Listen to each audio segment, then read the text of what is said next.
some retirement earlier on, but it's looking as though he is, with a lap to go, trying to hang on to 10 points here for the win.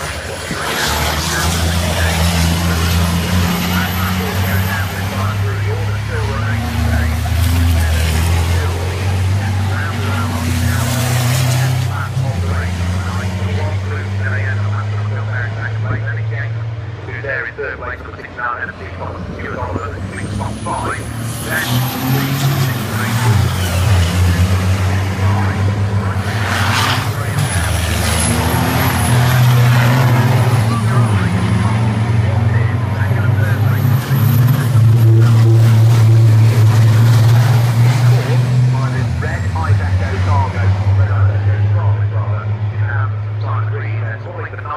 Overall, more importantly, who's going to be second, Division 2, and who's going to be third, Division 2.